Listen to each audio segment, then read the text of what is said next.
Merry Christmas! Kelly Marcus with Pampered Chef here, and our family is going to do our annual Christmas lights tour tonight, and along with that, afterwards, we always have some hot chocolate and a fun treat. So I'm getting that stuff ready right now, and I thought I'd pop on and show you what we're making. First thing I am going to make is I'm going to make a homemade eggnog in our deluxe cooking blender. I've never done that before, so that should be really interesting. I'm going to show you the ingredients that will go in the slow cooker for our hot chocolate, and then I'm going to make a candied popcorn crunch that'll be really fun to go with that as well.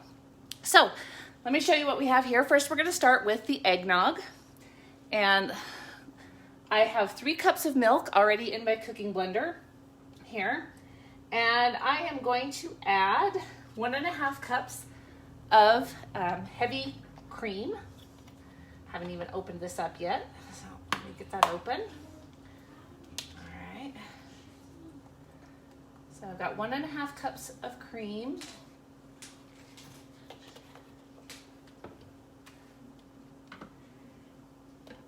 All right, I'm going to add 1/2 cup of rum.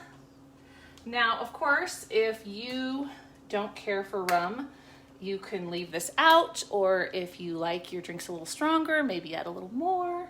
I'm just gonna see what I can't see my measurements right now because I guess I could have used another measuring cup, but I really like to use as few dishes as I possibly can, and since it's all going in the same thing, why not, right? All right, so I'm gonna add the rum there. And then we have 1/3 cup of sugar, 1 teaspoon of vanilla. Let me find my vanilla here. What I'm using here is a Mexican vanilla that I picked up in Mexico, but right now we do have an excellent Madagascar vanilla for sale. And that's only for a limited time. But I'm gonna put 1 teaspoon of vanilla in here. I hope you can kind of see that. I should have scooted that over. Okay. A 1/4 teaspoon of salt.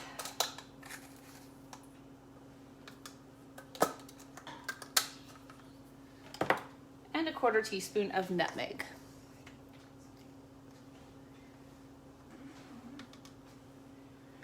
All right, now I'm going to put my lid on, and I'm going to select the sauce setting after I turn it on here, and I'm going to go ahead and start this. Now, of course, this is going to cook as well as blend, and I know you're probably wondering, okay, where's the egg part of the eggnog? I'm going to show you in a minute how to separate some eggs, and those are going to I'm going to add those in. The cooking blender will prompt me when I'm supposed to add that in. There's a little message that says add, and it beeps at you. So, all right, I'm starting that, and now I am going to bring you over here. It's pretty loud. All right, if you have never separated egg yolks, we just need 6 egg yolks for this recipe, and we don't want the whites.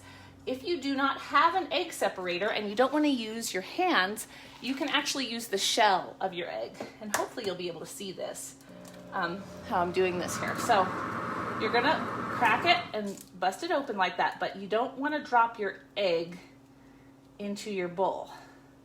You're just going to run it back and forth between the 2 eggshells, and the eggshell actually cuts that yolk, the egg white, away from the yolk. So you're not going to be able to get it perfect, but you get it pretty good. And you'll see now I have just my yolk, and that's all ready to add into that when it tells me to. All right, let me rinse my hands off really quick, and then I'll show you a few other things.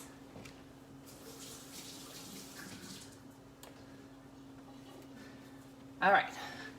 I don't want that egg on my hands while I'm doing everything else. Okay, before we do the crunch bark, I'm just gonna show you over here. I'm gonna do our hot chocolate in the slow cooker, but I don't wanna start it too soon. I start it really just right before we leave.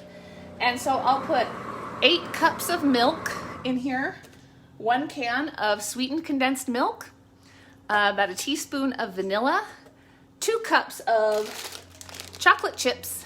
Stir that on, put it on, turn on the slow cooker, put the lid on, of course, and then let it be. When we get back, we'll stir it. We'll have some wonderful hot chocolate, and we'll have some marshmallows to go on top of that. So that'll be really fun.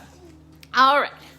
Now, I'm sorry, I know I'm moving you guys around a lot today, but I kind of wanted to try to get away from the sound of that blender a little bit. Okay. Now, let's do the popcorn. I'll tilt you down. Now this is like a candied popcorn crunch. When I brought the ingredients home last night, Patrick wanted to get into them, but then when I told him it had popcorn and pretzels and M&Ms, which are like his 3 favorite snacks in the world, he said he could wait. All right, I have 8 cups of popcorn that I did in the microwave popcorn maker right here. And I am going to go ahead and crunch up some pretzel twists here. The recipe said 1 cup, but that just did not look like near enough pretzel cup for my family. So I did a little bit more, 2 cups. You can just do it, eye it out to what seems best for you. And I'm breaking these up with my hands because I don't want to pulverize them. I don't want them to be so small that, you can't taste them. We don't want pretzel dust. We just want pretzel pieces. So, all right. Now I'm just gonna dump this in here, like that.